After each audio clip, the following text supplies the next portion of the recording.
Assalamualaikum warahmatullahi wabarakatuh. Hari ini 6 Oktober tahun 2022, saya Samsul SPD nomor PPG 2015 002 33 839 NIM A3 S1 22 362 siap melaksanakan UKIN video pembelajaran Universitas Haluoleo Kendari.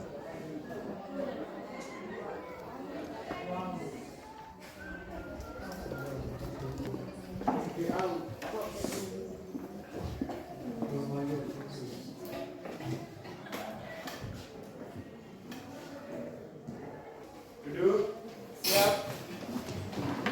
Sebelum kita belajar, mulai kita awali dengan doa.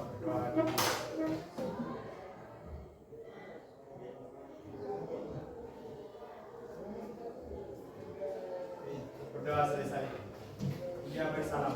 Assalamualaikum warahmatullahi wabarakatuh. Bagaimana kabarnya hari ini? Alhamdulillah baik. Ada yang tidak masuk hari ini? Ada. Berapa orang yang tidak masuk? Ada. Berapa orang? 4 orang. Nah, untuk memastikan kehadiran dari anak-anak kalian, Bapak akan mengabsen kalian. Maka selanjutnya saya akan memutarkan lagu nasional sebagai rasa nasionalisme kita, kecintaan kita kepada bangsa dan negara kita.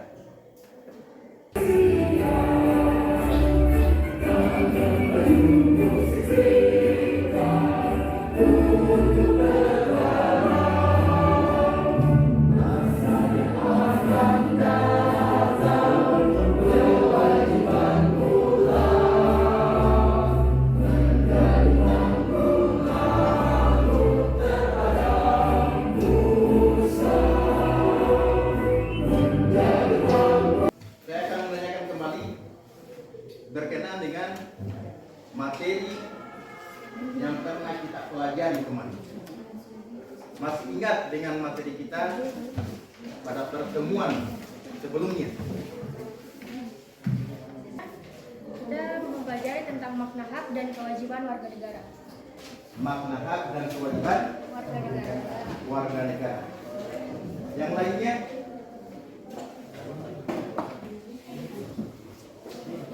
Yang lainnya masih ada?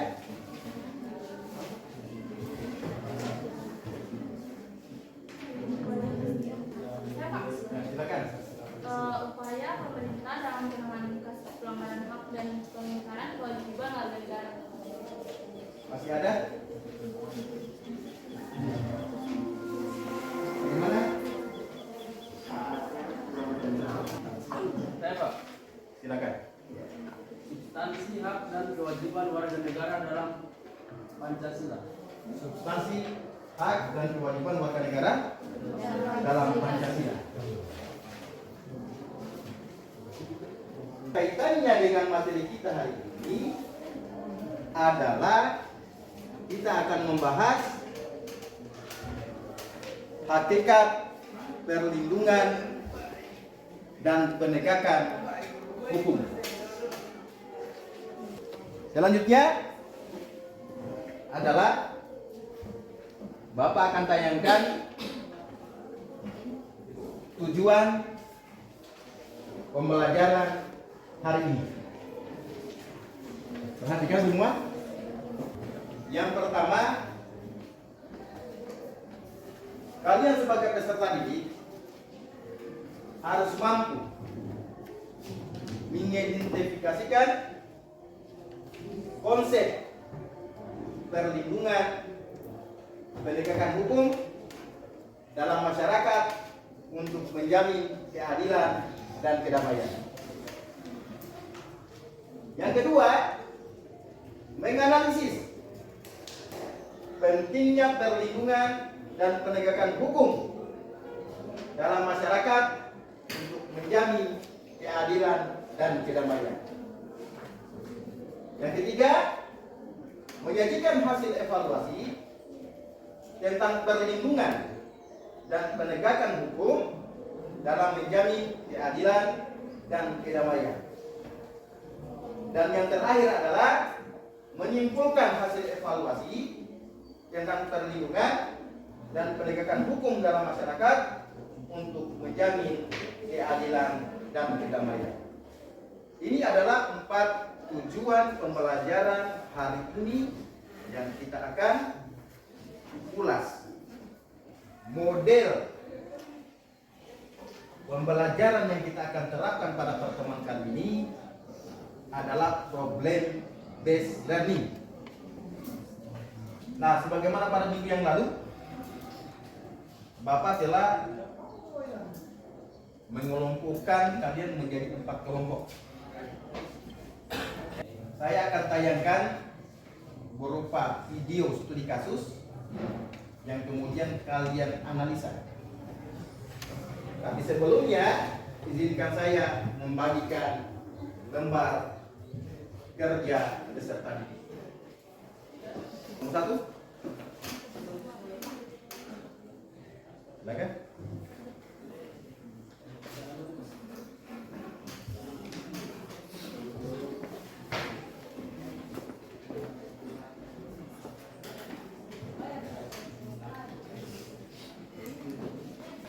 Nah, dalam LKPD itu ya nanti kalian kerjakan sesuai dengan tayangan video berikut. 14 bulan sejak penetapan moratorium oleh pemerintah, Kementerian Lingkungan Hidup dan Kehutanan akhirnya mencabut sanksi administratif moratorium dan memberikan izin kepada pengembang untuk melanjutkan reklamasi Teluk Jakarta, khususnya Pulau C dan D. Hal ini dilakukan karena pengembang sudah menyelesaikan 11 poin persyaratan. Pemprov DKI Jakarta bahkan berusaha mempercepat pembangunan proyek triliunan ini dengan segera menyusun 2 raperda yang tertunda, yakni mengenai tata ruang kawasan strategis Pantai Utara Jakarta dan zonasi wilayah pesisir serta pulau-pulau kecil. Kemarin kita rapat, ya saya sampaikan semua persyaratan sudah kita penuhi, ya. Dan kemudian Kementerian Lingkungan Hidup itu kemudian mencabut sanksi administratif karena berbagai macam persyaratan yang diinginkan sudah dipenuhi. Tentunya ini akan semakin mempercepat mempercepat proses selanjutnya. LBH Jakarta yang mengawal jalannya proses moratorium bersama Koalisi Selamatkan Teluk Jakarta menilai keputusan pemerintah ini cacat hukum dan mencederai nelayan. Dari tayangan video yang sudah kalian amati tadi, adakah masalah yang ada dalam video tadi?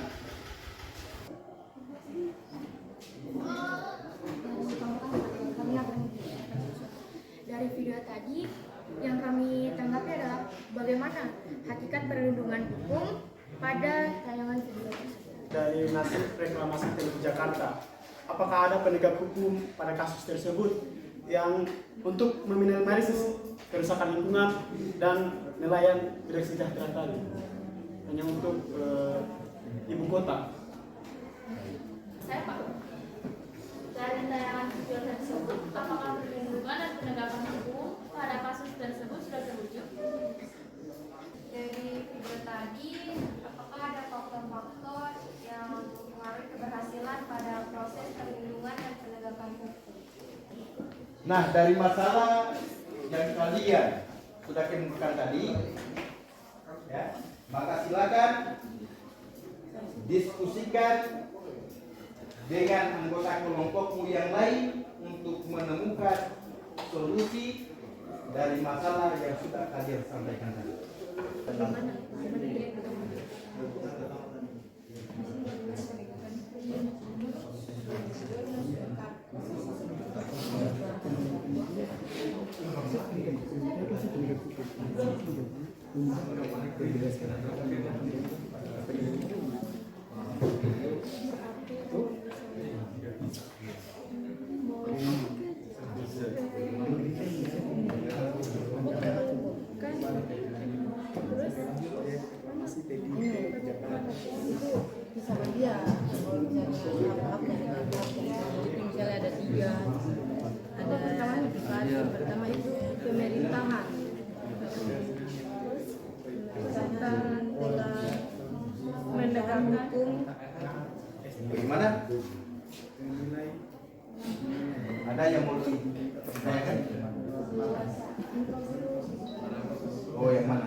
bisa dari buku yang kalian sudah pegang, bisa melalui internet.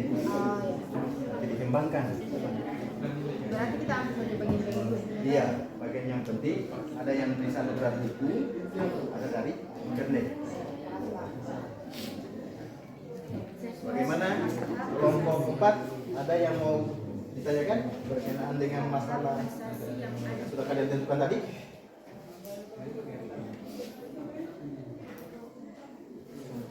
Ada? Oh, nggak ada. Cukup jelas. Kelompok 1, apa kendalanya? Ada kendala?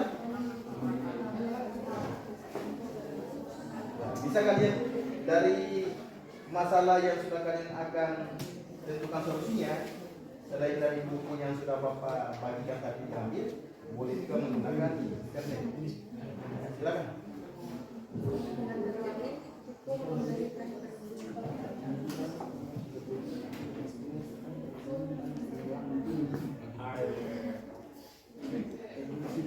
Sudah dijelaskan ada sanksi administratif yang dapat menggabungkan izin lingkungan. Sanksi tersebut diberikan jika memang ada yang sudah satu yang sudah tidak sama. Sulit saja sebiasa itu.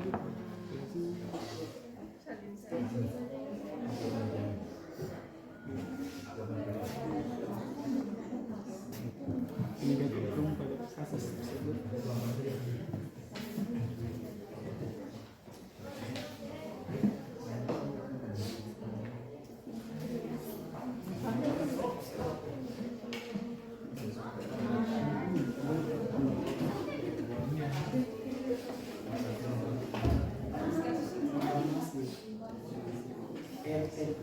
LPJ reklamasi dalam Jakarta.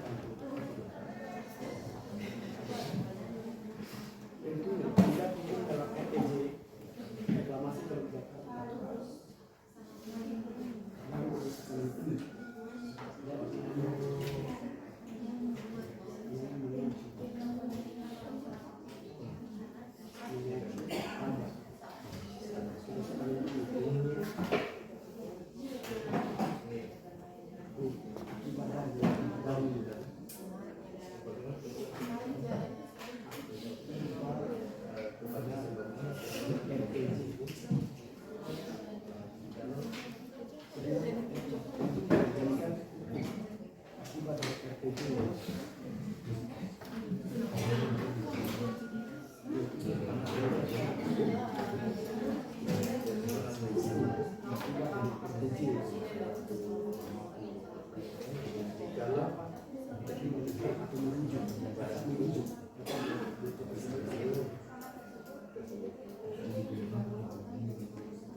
yang dapat ditingkatkan menjadi pencabutan izin lingkungan.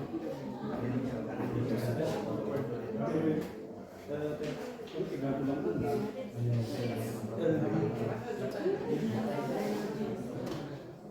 Apakah ada penegakan hukum pada kasus tersebut untuk meminimalisir kerusakan yang ada untuk LBH lembaga bantuan hukum? Ini jika membuat itu dari buat pemerintah. Nah, LBH yang bisa dibantu dengan lembaga bantuan hukum. Nah, kemudian belum bisa sekali. Terus bagaimana apa yang harus dilakukan LBH untuk membantu ini? Nah, dikembalikan undang-undang nomor 32 tahun 2009 tentang perlindungan bahwa ada sanksi administratif yang dapat ditingkatkan menjadi pencabutan izin lingkungan, bahkan dapat mungkin ada pada dilakukan pemindahan terhadap bangunan yang tidak memiliki izin tersebut.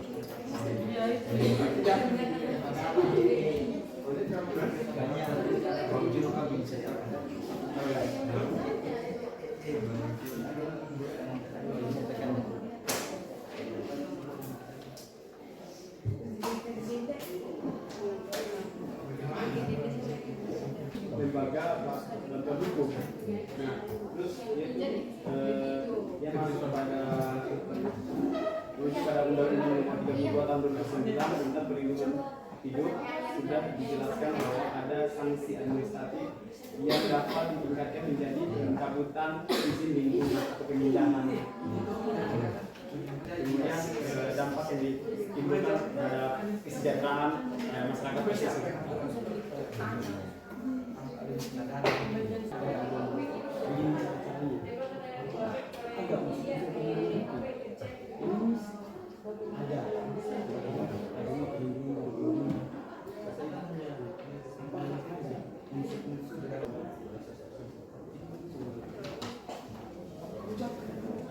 Terus dan mungkin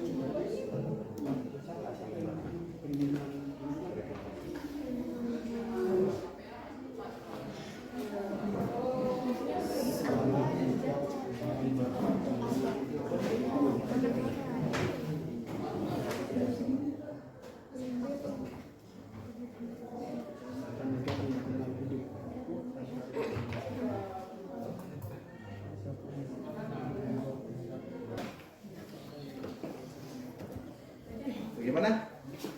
Sudah saya selesai?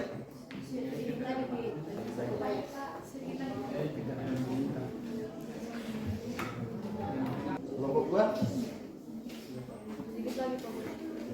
Ini kamu tambah aja ini. Tambah menurut pendapat kelompok kami untuk coba pilihkan dulu yang apa ya macam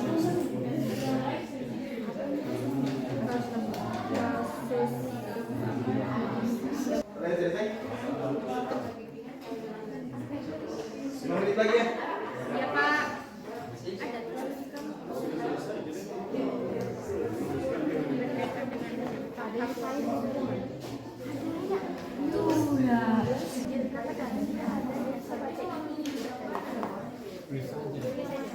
Ada yang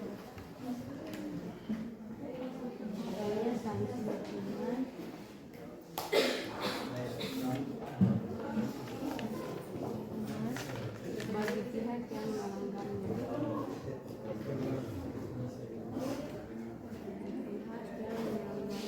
Silakan kelompok 1 mempresentasikan hasilnya. Assalamualaikum warahmatullahi wabarakatuh. Waalaikumsalam warahmatullahi wabarakatuh. Kami akan memaparkan atau menjawab pertanyaan kami dari video tadi, yaitu bagaimana hakikat perlindungan hukum pada tayangan video reklamasi Jakarta tersebut. Jawabannya, perlindungan hukum sebagai daya upaya yang dilakukan secara sadar oleh setiap orang maupun lembaga pemerintah dan swasta yang bertujuan mengusahakan pengamanan, penguasaan, dan pemahaman kesejahteraan hidup sesuai dengan hak-hak asasi yang ada. Dengan kata lain, hukum memberikan perlindungan kepada manusia dalam memenuhi berbagai macam kepentingannya, dengan syarat pihak pengembang swasta harus melindungi kepentingan orang banyak.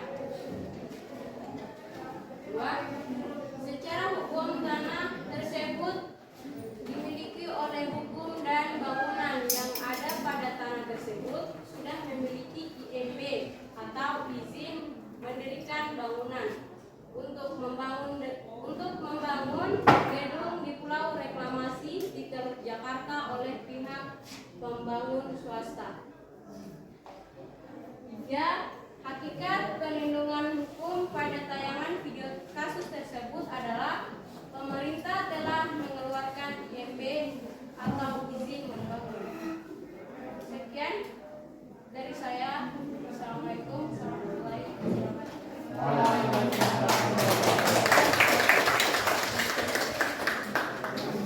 Apakah dari kelompok lain mau bertanya atau menanggapi dari hasil pemaparan tadi?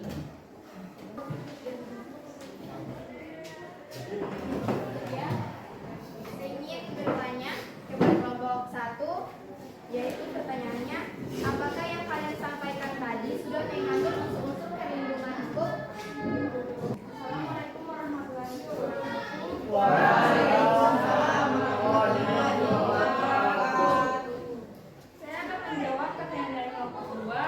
Apakah yang kami sampaikan adakah unsur-unsur yang mengandung perlindungan hukum?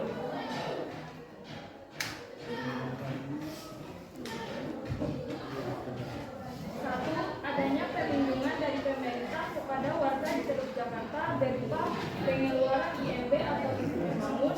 2, jaminan adanya kepastian hukum terhadap warga di Teluk Jakarta. 3, adanya sanksi hukuman bagi pihak yang melanggarnya.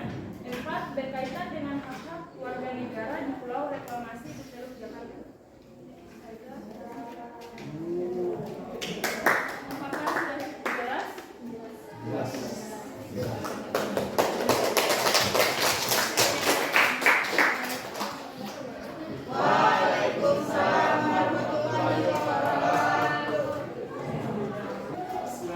Assalamualaikum warahmatullahi wabarakatuh.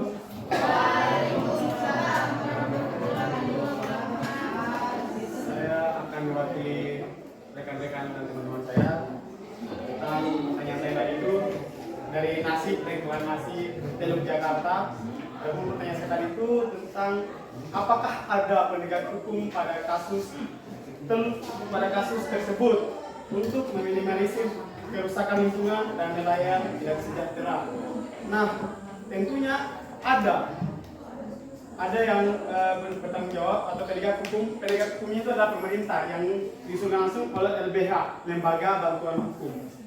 Nah, tentunya itu mengacu pada Undang-Undang Nomor 32 Tahun 2009 tentang perlindungan hukum, yang sudah dijelaskan bahwa ada sanksi administrasi yang dapat ditingkatkan menjadi pencabutan izin lingkungan.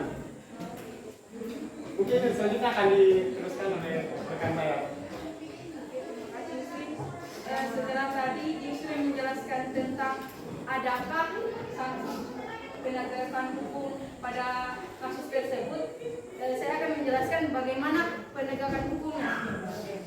Yang pertama, penegakan hukum pada kasus tersebut yaitu dengan melakukan penindakan terhadap bangunan yang tidak mempunyai izin secara hukum.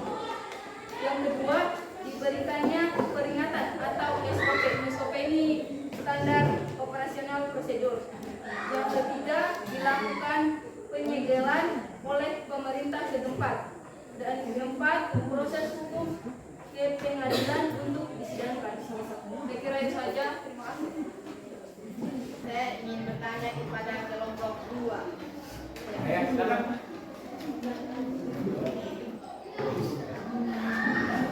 Dari yang kelompok 2 paparkan, saya ingin bertanya, apakah ada syarat untuk mewujudkan perlindungan hukum? Ya, itu saja. Baik, terima kasih.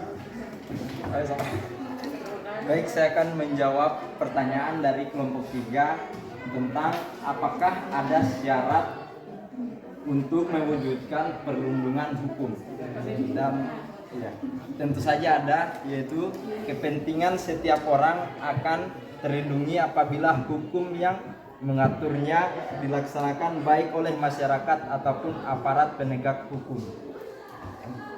Misalnya perlindungan hukum konsumen akan terwujud apabila Undang-Undang Perlindungan Konsumen dilaksanakan. Hak cipta yang dimiliki oleh seseorang juga akan terlindungi apabila ketentuan mengenai hak cipta juga dilaksanakan. Begitu pula dengan kehidupan di sekolah, keluarga, dan masyarakat akan tertib, aman, dan tentram apabila norma-norma berlaku di lingkungan tersebut dilaksanakan. Sekian dari kami, itu saja yang bisa saya jawab. Mungkin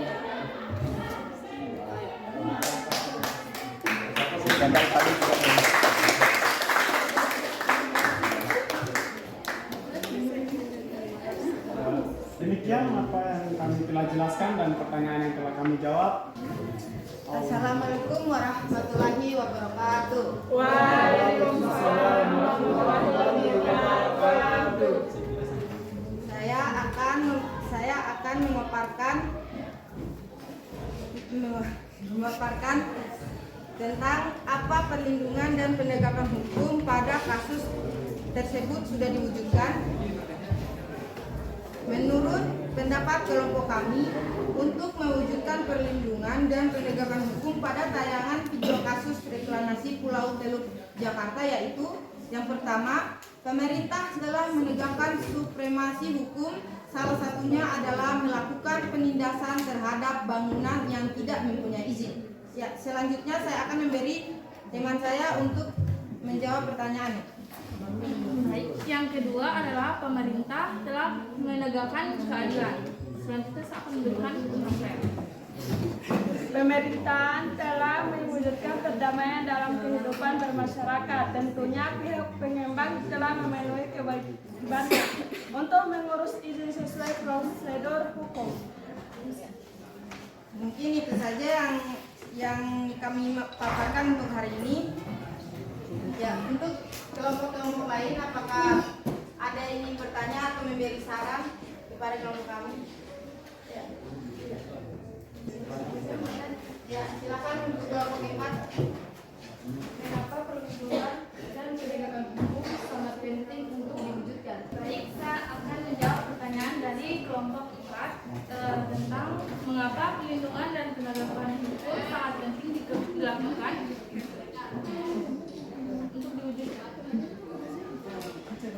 Perlindungan dan penegakan hukum sangat penting dilakukan karena dapat mewujudkan hal-hal berikut. 1. Tegaknya supremasi hukum. Supremasi hukum bermakna bahwa hukum mempunyai kekuasaan mutlak dalam mengatur pergaulan manusia dalam berbagai macam kehidupan. Dengan kata lain, semua tindakan warga negara maupun pemerintahan selalu berlandaskan pada hukum yang berlaku. Tegaknya supremasi hukum tidak akan terwujud apabila aturan-aturan yang berlaku tidak ditegakkan baik oleh masyarakat maupun aparat penegak hukum. Baik, saya akan memberikan teman saya untuk melanjutkan. Ya, tegaknya keadilan. Tujuan utama hukum adalah mewujudkan keadilan bagi setiap warga negara. Setiap warga negara dapat menikmati haknya dan melaksanakan kewajibannya. Merupakan wujud dari keadilan tersebut. Hal itu dapat terwujud apabila di aturan-aturan tegakkan. Ketiga, mewujudkan perdamaian dalam kehidupan di masyarakat. Kehidupan yang diwarnai suasana yang damai merupakan harapan setiap orang. Perdamaian akan terwujud apabila setiap orang merasa dilindungi dalam segala bidang kehidupan. Hal itu akan terwujud apabila aturan-aturan yang berlaku dilaksanakan. Apakah sudah jelas? Berarti yang dapat saya ambil dari musibah tersebut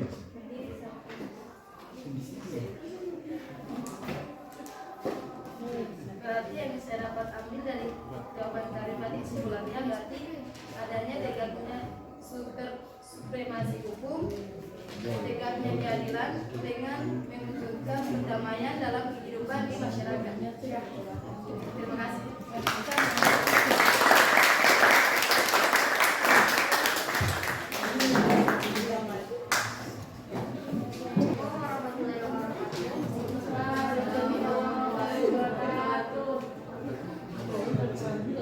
Saya akan memaparkan hasil diskusi kami mengenai faktor-faktor apa saja yang mempengaruhi keberhasilan proses perlindungan dan penegakan hukum pada video reklamasi Teluk Jakarta.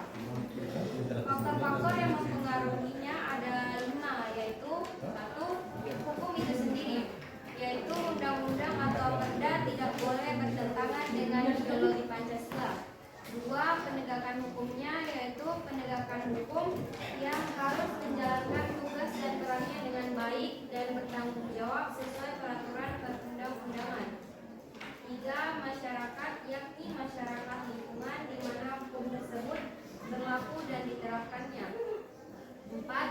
Sarana atau fasilitas yang memadai merupakan keharusan bagi keberhasilan penegakan hukum sebagaimana pada tayangan video yang ditayangkan tadi. 5. Kebudayaan mencakup nilai-nilai yang mendasari hukum yang berlaku.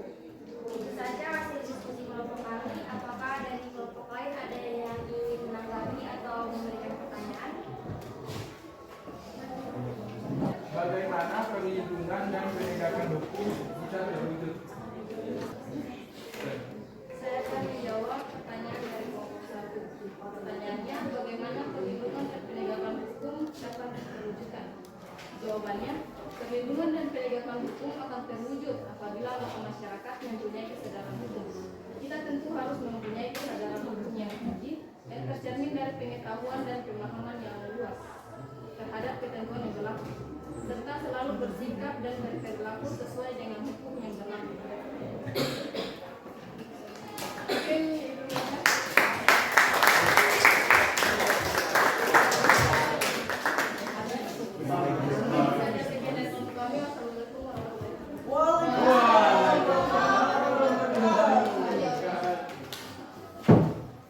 Yang kalian sudah jelaskan tadi cukup bagus, ya. Apa yang kalian sudah presentasikan, ya, berkenaan dengan masalah dan kemudian dibuatkan solusi, ya.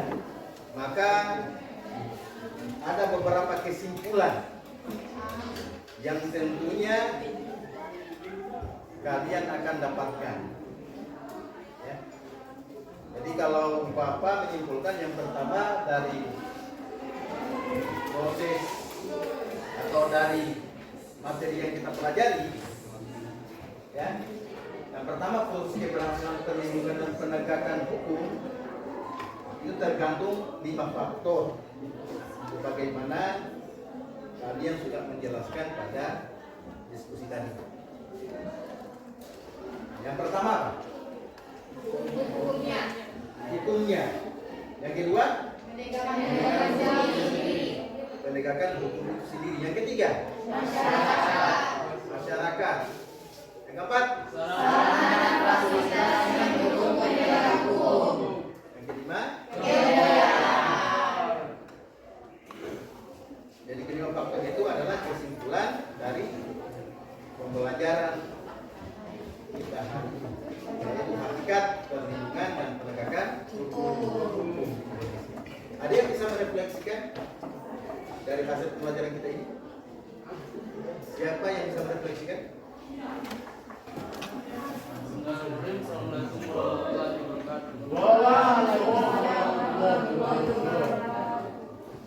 Saya mewakili kelompok kami akan membacakan refleksi dari kami. Pada bahwasanya setiap orang berhak mendapatkan perlindungan dari hukum. Perlindungan hukum sebagai segala upaya pemerintahan untuk menjamin adanya kepastian hukum serta memberi perlindungan kepada warganya agar hak-haknya sebagai seorang warga negara tidak dilanggar, dan bagi yang melanggarnya akan dikenakan sanksi sesuai peraturan yang berlaku. Sekian dari saya. Assalamualaikum warahmatullahi wabarakatuh.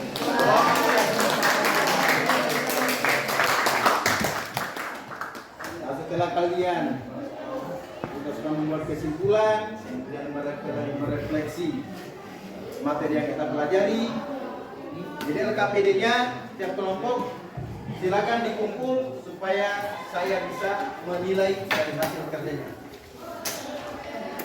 Silakan dibawa ke depan hasil diskusi dan dikenalkan oleh LKPD-nya.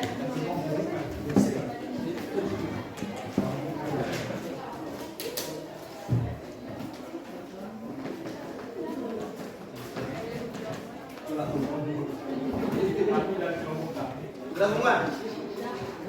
Sudah semua? Jadi untuk materi selanjutnya, ya, kita akan membahas mengenai peran lembaga-lembaga penegak hukum. Nah, sebelum kita akhir pelajaran ini, silakan ketua kelas memimpin doa. Duduk siap. Satu kali. Sebelum kita akhiri mata pelajaran kali ini, mari kita awali dengan berdoa. Berdoa dimulai. Tidak.